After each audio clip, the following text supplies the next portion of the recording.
Bom dia, famílias do nosso Brasil, a todos.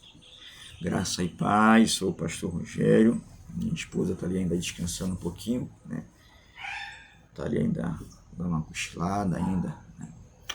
Ontem ela teve aí que se preparar, né, para acho que é uma prova que ela vai fazer, né?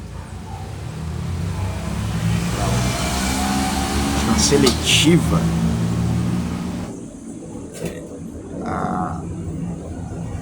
para a área de pedagogia, né? Ela é pedagoga, então ela estava aí se preparando ontem. Aí dormiu um pouco tarde, está descansando um pouquinho.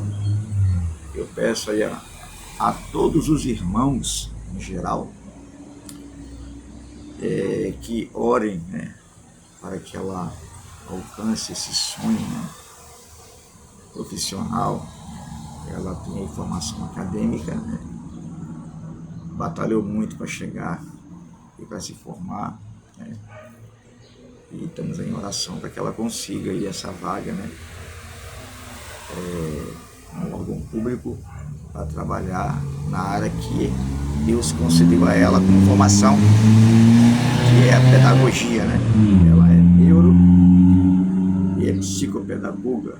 Então, orem em nome de Jesus. Eu peço encarecidamente, humildemente a todos que nos acompanham, seja nas lives, seja no YouTube, que orem por ela, né? Janes Monteiro, que essa porta se abra em favor dela. Amém? Bom, recado dado aos irmãos, né? Esse é um programa do canal Pura Exegese Bíblica, onde eu e a minha esposa procuramos trazer uma mensagem bíblica, soterológica, cristológica, da melhor maneira possível, né? E nós também temos a grande preocupação de como, quando estamos ministrando uma palavra no YouTube, é claro que nós somos falhos e somos passíveis de errar numa fala, num comentário, né, numa interpretação, porque somos humanos, mas procuramos da melhor maneira possível trazer uma palavra da parte de Deus e evitamos muito forçar o texto. Nós temos consciência de que precisamos deixar a Bíblia falar, né? E não querer colocar na Bíblia as nossas ideias e as nossas falas, né? Porque a Bíblia fala por si só, né? Então, nós temos esse cuidado, né, de ministrar da melhor maneira possível a palavra e deixar a Bíblia falar. Nos preocupamos muito em não forçar o texto, né, em não querer falar aquilo que o texto não está falando, querer idealizar, querer imaginar uma coisa que o texto não está falando. Nós evitamos muito isso, né, nas nossas ministrações, que é para não entrarmos no mundo da heresia, né? Não é que de repente a gente ministra uma palavra, não fale alguma coisa que possa ter um teor de heresia, porque pode acontecer, mas nós procuramos evitar isso ao máximo, né, para que não venha a ter aí, né, uma interpretação errada e ensinar as pessoas que nos assistem de maneira errada, né? Procuramos evitar esses erros. É por isso que nós procuramos estudar a palavra, examinar as escrituras, procuramos entender o seu contexto histórico, né? Procuramos entender o que o autor naquela época queria dizer para o povo naquela época e o que cabe para a igreja hoje, né? Muitos combatem esse tipo de trabalho, que nós chamamos de exegese, né, em muitas igrejas, porque na verdade muitos, quer queira, quer não tem muito interesse de buscar o conhecimento apurado para transmitir uma boa alimentação espiritual para a igreja. Então pega o texto ali, inventa qualquer coisa, joga para a igreja, né? E é claro que, infelizmente, no nosso Brasil, né, a nível de Brasil, né, nós temos uma deficiência muito grave, né, a nível de Brasil. Nós engolimos tudo que vem do altar sem pesquisar o que está sendo ministrado, até porque a gente sabe que no nosso país a deficiência educacional e o desinteresse pela leitura, né, seja ela a leitura de maneira geral, não estou apenas falando de leitura a nível de Bíblia, de igreja, mas de maneira geral. Nós temos essa deficiência no Brasil de não querer pesquisar, estudar, analisar, ler. Nosso Brasil tem essa deficiência no que tange ao interesse de leitura. Então, por causa dessa fragilidade que nós temos no nosso Brasil, lamentavelmente, nas nossas respectivas igrejas, muitos líderes, não vou aqui generalizar, mas eu tenho que ser muito sincero, muito franco nessa questão. Muitos líderes de algumas igrejas por aí acabam até não estimulando os irmãos a lerem, a buscarem, a pesquisarem, não. Muitos até tentam lançar nos altares algumas falas que a gente entende ou subentende que essas falas elas querem levar com que as pessoas não tenham interesse em pesquisar o que está sendo ministrado. Muitos líderes até eles lançam nos altares que o líder não pode ser questionado por aquilo que ele está ministrando. E eu não vejo na Bíblia nada que respalde essa ideia, nada que respalde essa ordem dada por muitos líderes. É tanto que em Atos capítulo 17, é um texto que nós conhecemos, quando as escrituras eram pregadas em praça pública, o que acontecia? Os bereanos eles iam pesquisar, eles iam fazer uma avaliação para saber se o que estava sendo ensinado tinha ou não fundamento bíblico. Eles iam avaliar e iam questionar, para saber se o que estava sendo ensinado ali tinha fundamento bíblico. Então, nós vemos muito isso hoje nas nossas igrejas, e é claro aqui também, eu vou aqui pontuar uma situação, nós temos aí as igrejas desse novo movimento, chamado movimento neopentecostal, e não colocando todos no mesmo pacote nessa questão, mas boa parte dos líderes que fazem parte desse movimento neopentecostal, ou do novo pentecostalismo, acabaram assumindo, ou tomaram uma ideia, e passam isso para a igreja, de que a igreja não deve questionar o líder naquilo que ele ensina, naquilo que ele ministra, e se coloca como uma pessoa dona da verdade absoluta nos seus respectivos altares. E eu não vejo nada disso nas escrituras. É bom deixar muito claro que todo pastor, todo líder de uma denominação, ele é passível de erro, ele é homem, ele é humano, e ele é passível de erro, ele não é o dono da verdade. Partindo desse princípio, ele é sim passível de ser questionado, se o que ele está ensinando é certo, se o que ele está ensinando é errado, se tem contexto bíblico, e vou voltar a dizer, porque eu já recebi também algumas alfinetadas em relação à questão da exegese, e eu confesso que eu não me preocupo muito com isso, com relação à exegese, e deixando bem claro que a exegese, ela não me impede de ter a presença do Espírito Santo de Deus, porque quer queira, quer não, a exegese, no meu caso em particular, pastor Rogério, ela está sob a oração, porque quando eu faço uma exegese, antes eu vou orar a Deus, e pedir ao Espírito Santo que traga ao meu entendimento a luz daquilo que eu estou lendo e estudando.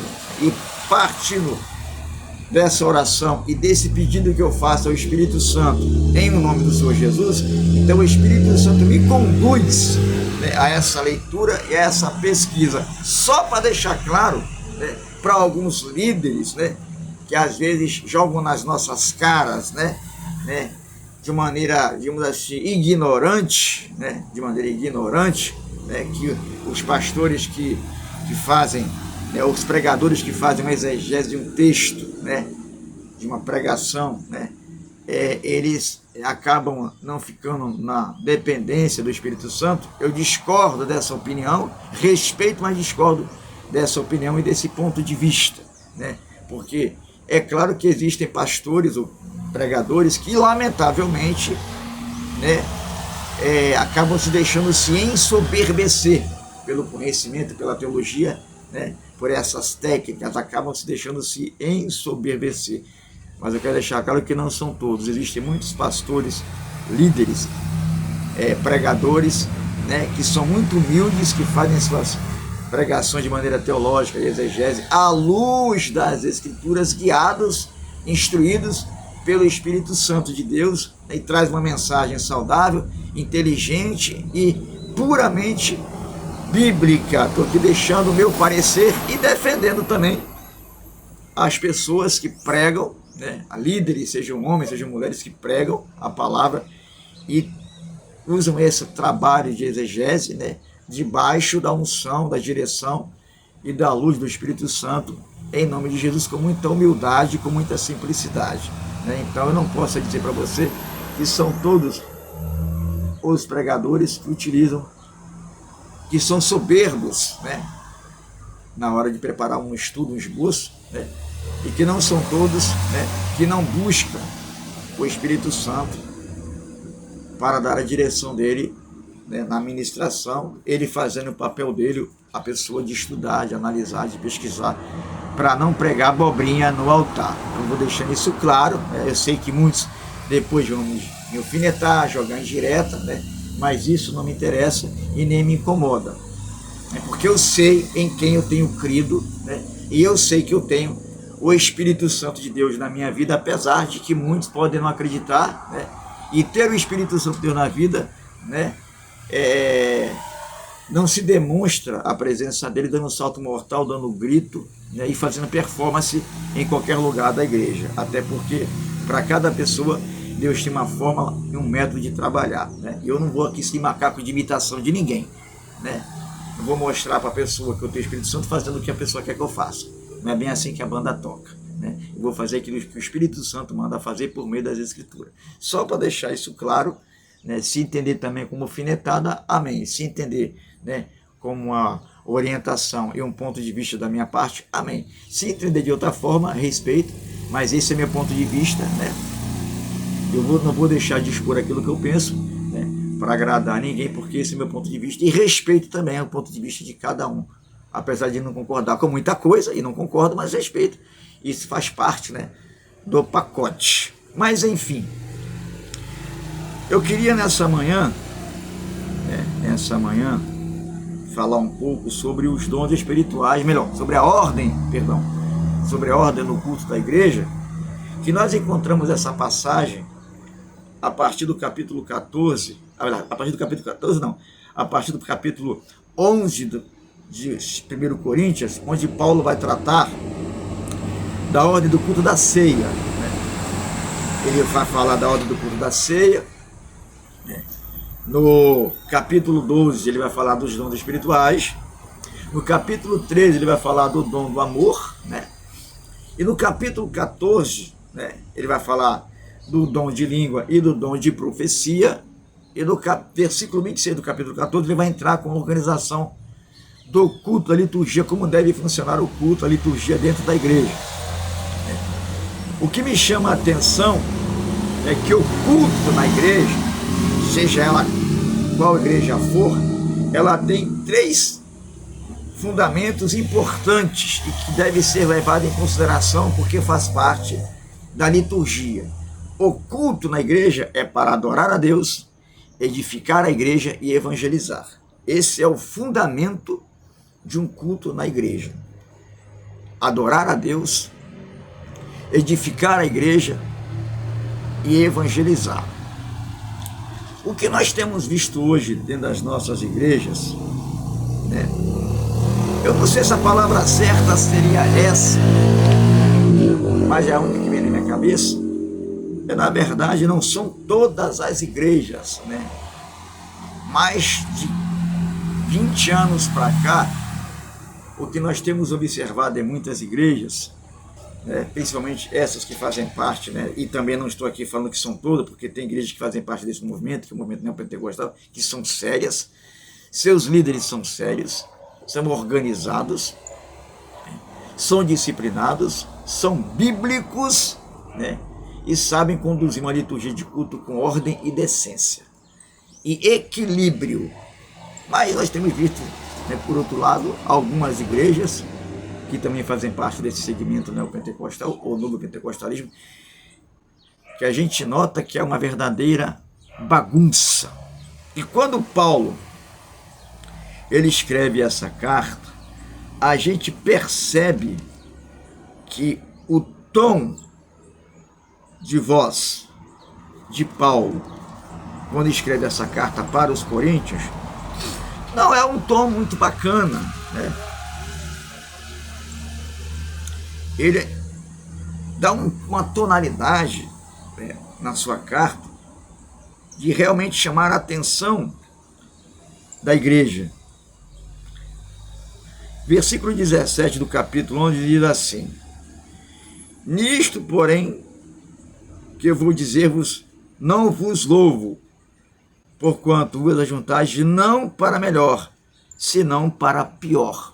Aqui ele está começando sobre a questão da Santa Ceia, a organização da Santa Ceia e do culto da Santa Ceia, que havia ali uma desordem no culto. Eu não vou aqui entrar em detalhes, porque o nosso tempo é curto, mas havia uma desordem naquele culto de Santa Ceia, né? E quem já estudou esse texto sabe o que eu quero dizer, né? Ele chama de desordem pela desorganização que estava havendo na questão da Santa Ceia.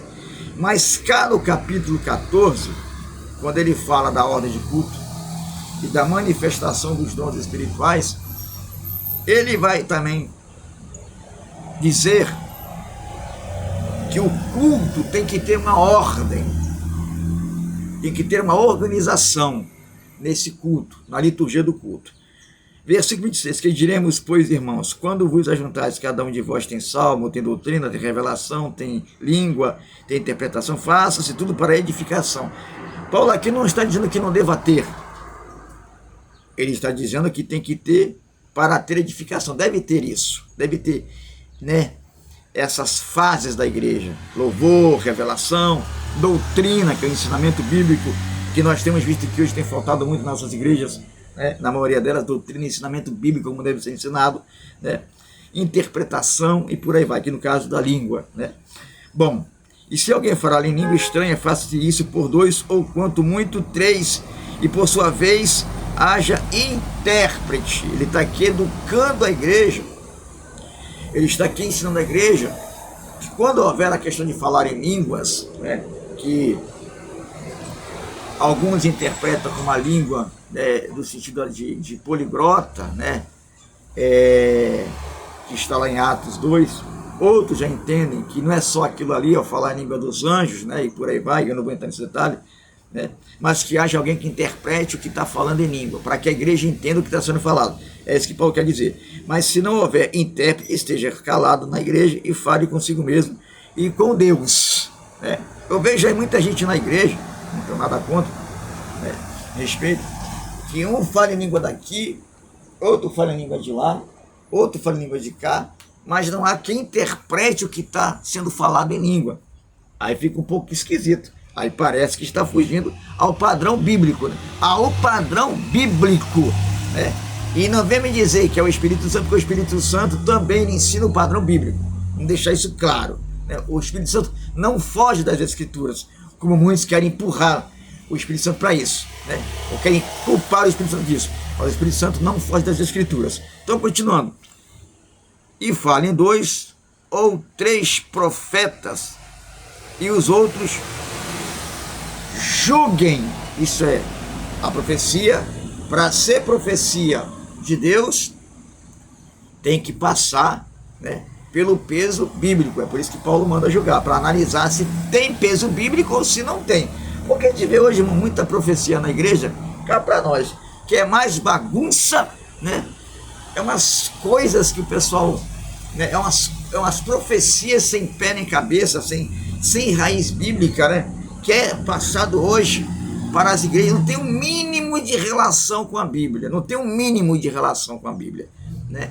É umas coisas, sabe, meio esquisita, meio bizarra, que a gente vê hoje de alguns profetas na igreja. Por exemplo, agora tem a profecia de carteira de identidade, né?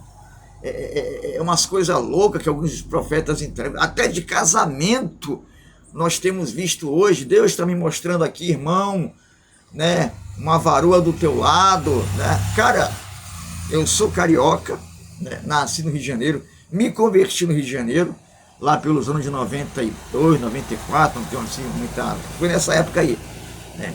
E eu, ali naquela euforia de novo convertido, né, ia muito para o monte naquela época. Hoje eu não tenho tanto essa prática, né, de ir para monte, né, mas também não interfere no meu relacionamento com Deus. Cada um, né, com a sua maneira particular de se relacionar com Deus através das Escrituras. No meu caso, né, eu ia muito para o monte, hoje eu não vou tanto assim para o monte. Mas enfim, isso aqui não vem um caso. Mas quando eu ia para o monte, eu via muita profecia, irmão, dessa natureza, né? E é claro que você fica naquela curiosidade. Quando eu comecei a pesquisar as Escrituras, eu descobri que esse tipo de profecia de casamento não tem respaldo bíblico. Não existe base bíblica contextualizada para esse tipo de profecia.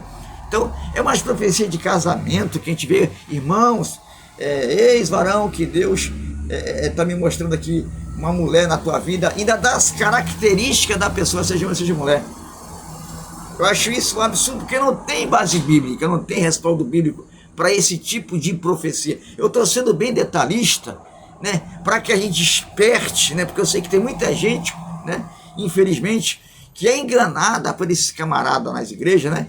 Talvez a pessoa está aí orando para se casar, para, né, encontrar uma pessoa, seja homem, seja mulher, um homem de Deus, uma mulher de Deus, e aí os caras, né, traz umas profecias mentirosas, né, pilantras, né, para a igreja, né, coisas bizarras que não tem nenhum fundamento bíblico. Essa é uma das tais, né, que agora os profetas estão utilizando muito na igreja. Fora outras profecias aí que a gente observa, né, que sai da boca de muito profeta, né, que sai da boca de muito profeta, né. Inclusive, há um tempo atrás, né, eu vi um profeta chegando para uma mulher, dizendo que Deus estava ungindo ela a pastora. Deus está te ungindo a pastora.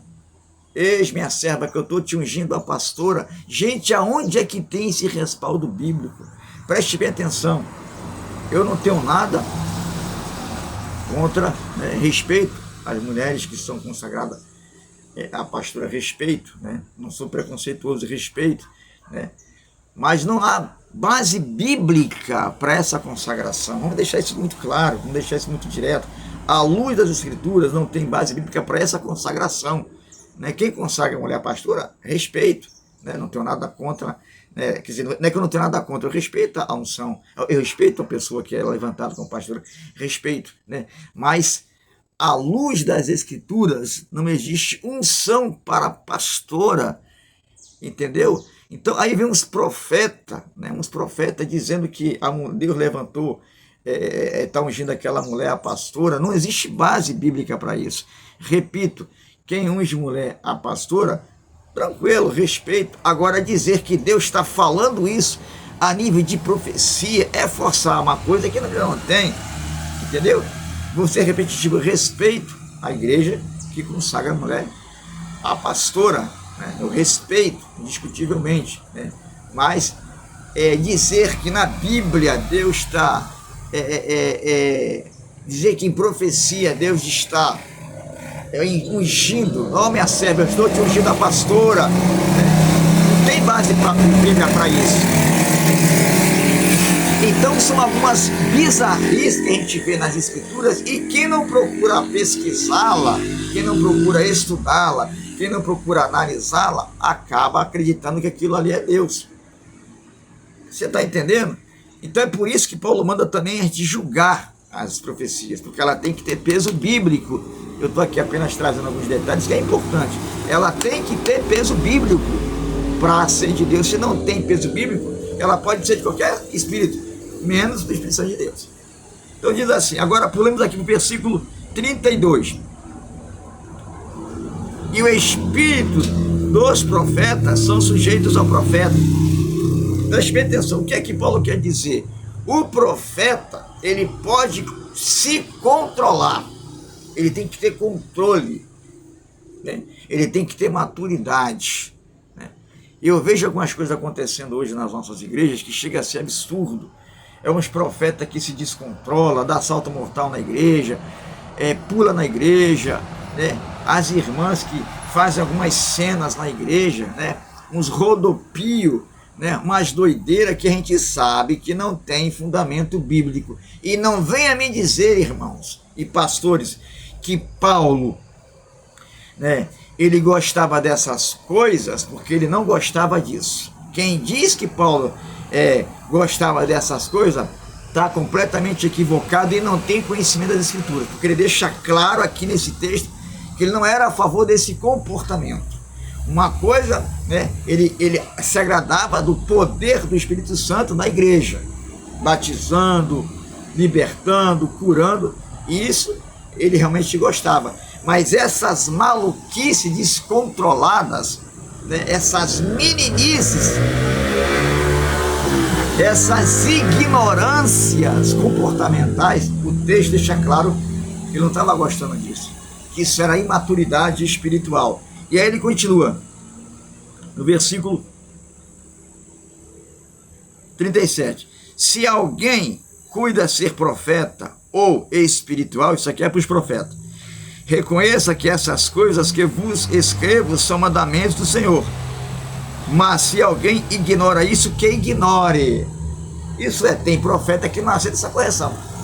Tem profeta que usa o seguinte argumento: mas o Espírito Santo, ele faz como ele quer. Exato, segundo as Escrituras. Vou deixar isso aqui claro. O Espírito Santo faz como ele quer, segundo as Escrituras. O Espírito Santo não foge das Escrituras. Então Paulo deixa isso aqui claro. Se alguém cuida ser profeta, para você profeta, vamos lá agora, aqui tete a tete, né? Para você profeta, né?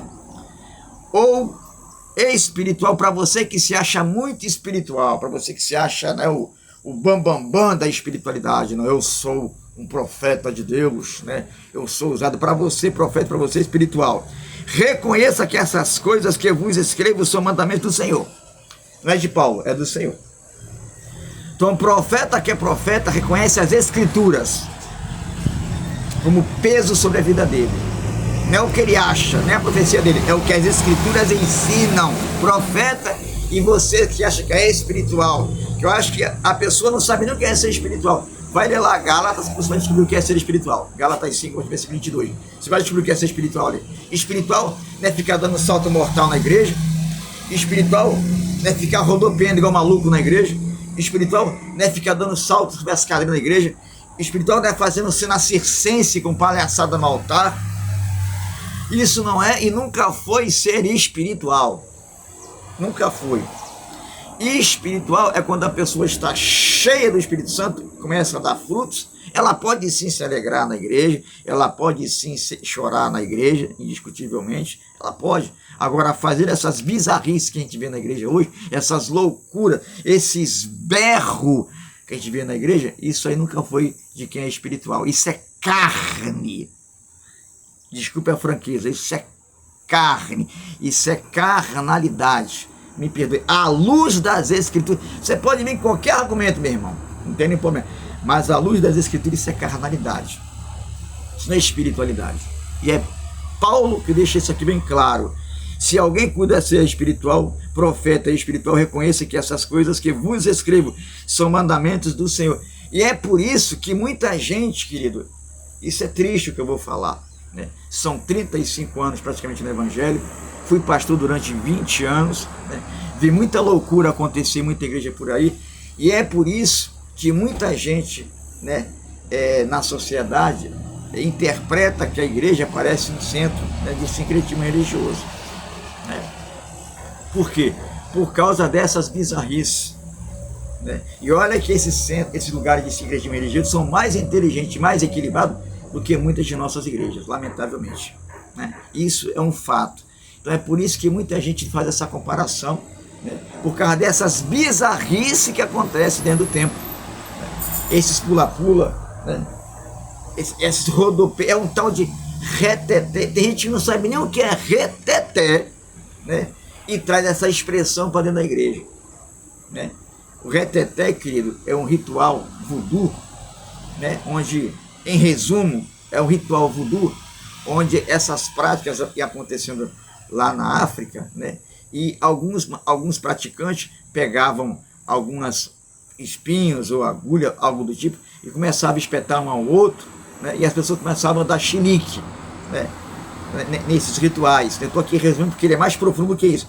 Eu estou só dando só uma base. Você depois pesquisa, né? Aconselho você a pesquisar esse assunto na internet, né? Essa prática foi levada para Portugal, que chegou ao Brasil e entrou na igreja pentecostal. Foi aderida na igreja pentecostal, né? Eu não vou dizer que nas igrejas pentecostais clássicas, não, porque as igrejas pentecostais clássicas mantêm a doutrina apostólica, né? Coisa que hoje algumas igrejas do movimento neopentecostal, né? Não são todas, claro, mas algumas não mantêm esse padrão, né? Mantém muita coisa, mas não mantém esse padrão das escrituras lá de trás. Bom, mas enfim, né? Você que é profeta, você que é espiritual, procure seguir os mandamentos do Senhor, né? E evitar essas bizarrices que acontecem dentro da igreja. O versículo 38 diz: mas se você ignora isso, que ignore. Se você não quer concordar ou aceitar o que as escrituras estão te ensinando, o problema é seu. Você vai fazer o quê? Né? Pode fazer nada. Versículo 39. Portanto, irmão, procurai conselho, profetizar e não proibais falar em língua. O dom espiritual, ele precisa ser buscado na igreja. O dom espiritual precisa ser buscado na igreja. Porém, né, ele tem que ser feito. A sua prática, o versículo 40 diz o seguinte, que a sua prática tem que ser feita com decência e ordem. E toda a liturgia de um culto precisa ser feita com decência e com ordem. Não se pode deixar, não se pode proibir o mover do Espírito Santo de Deus na igreja. Mas vamos deixar aqui uma coisa bem clara: o Espírito Santo não desequilibra ninguém, né?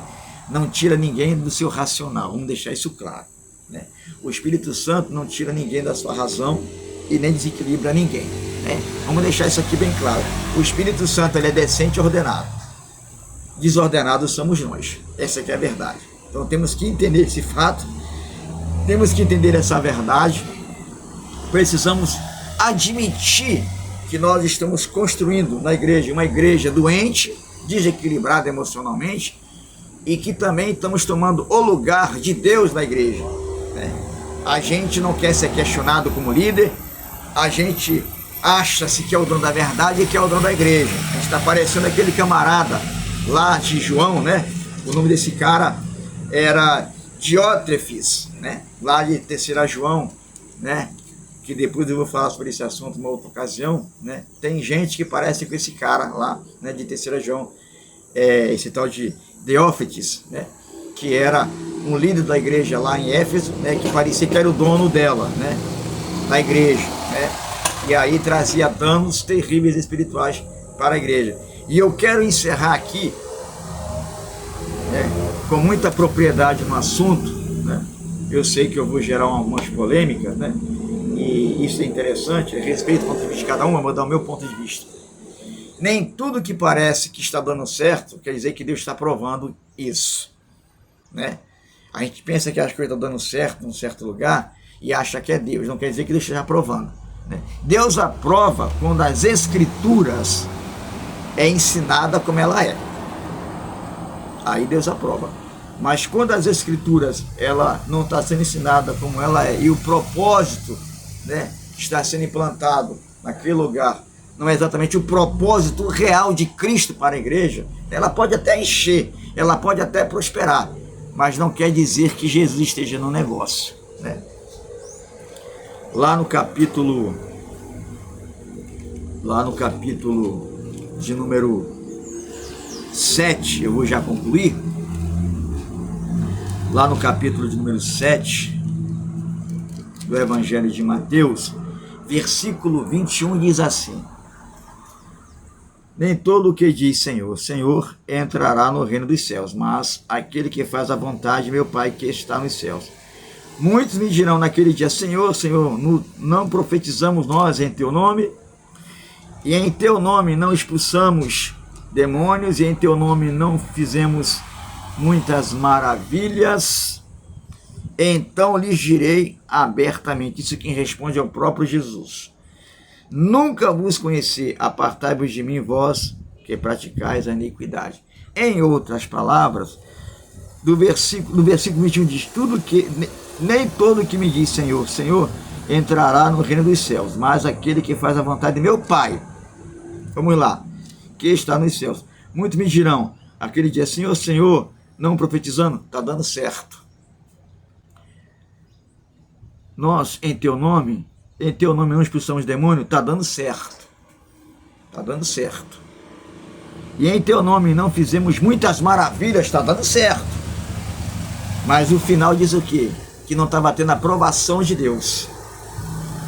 Então nem tudo que a gente olha ali e aparentemente está dando certo naquele ambiente, quer dizer que Deus está aprovando o que está acontecendo.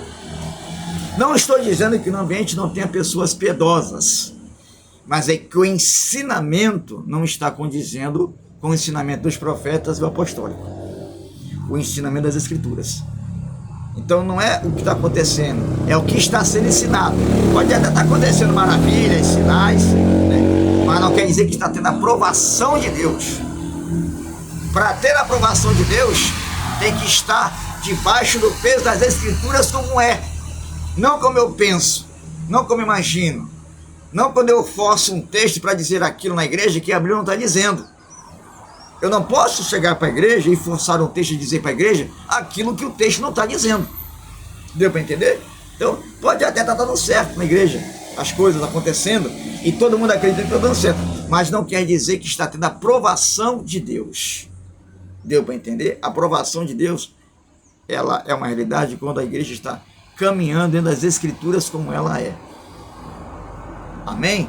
Queridos, que essa palavra nessa manhã, ela possa trazer para a tua vida uma compreensão, né? Ela possa trazer para a tua vida, deixa eu fechar isso aqui, não pode isso aqui aberto, que ela possa trazer para a tua vida um esclarecimento, tirar uma dúvida, né? Quem sabe, a gente sabe que tem muita gente na internet que tem dúvida de muita coisa, né? E precisa de alguns esclarecimentos. Eu não sou o único, tem pastores e líderes muito mais avançados teologicamente do que eu. Eu sou uma gotinha no oceano, um grão de areia, né? Mas assim, naquilo que der para a gente contribuir com a informação bíblica para aqueles que querem conhecer as Escrituras, querem conhecer Jesus, eu acho que isso facilita e contribui muito para o bem-estar espiritual de muita gente. Então, nosso propósito, tanto o meu quanto da minha esposa, é esse: é trazer uma palavra que possa contribuir, junto com outros grandes homens de Deus, principalmente no nosso Brasil, que contribui, né, e muito, né, ensinando a palavra como ela é. Eu me espelho muito nesses homens. Eu tenho homens que eu me espelho muito, né, pastores que eu me espelho muito, né, que eu olho esses camaradas pregando Bíblia e aprendo muito para a minha vida, e as pregações deles têm edificado muito e tratado muito o meu caráter, forjado a minha vida, né, para que eu procure ser melhor. Então, a nossa intenção é somar no que tange a ajudar as pessoas a ter o conhecimento bíblico e descobrir de fato e de verdade o que a Escritura quer nos ensinar. Eu peço perdão aos irmãos, né, às pessoas que nos assistem pela extensão desse tempo, né, com relação à mensagem, mas eu precisava trazer essa verdade para todos nós, né, junto com outros que já falaram sobre esse assunto. Eu não sou o único, né, com mais detalhes, com mais riqueza de detalhes do que eu, né.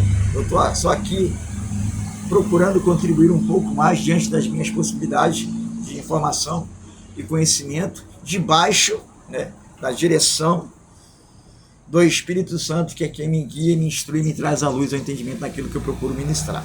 Amém? Minha esposa, Janes Monteiro, também, né? Peço aos amados aí que orem pela vida dela, por esse curso, por essa seletiva que ela está fazendo, que essa porta venha a ser aberta em favor dela, em nome de Jesus. Amém? Minha família, né, agradece a todos vocês, meus filhos Renan e Esther, e que Deus abençoe a todos vocês nessa manhã, em nome de Jesus. São os meus votos e os votos da minha família, em nome de Jesus, e muito obrigado a todos em nome de Jesus.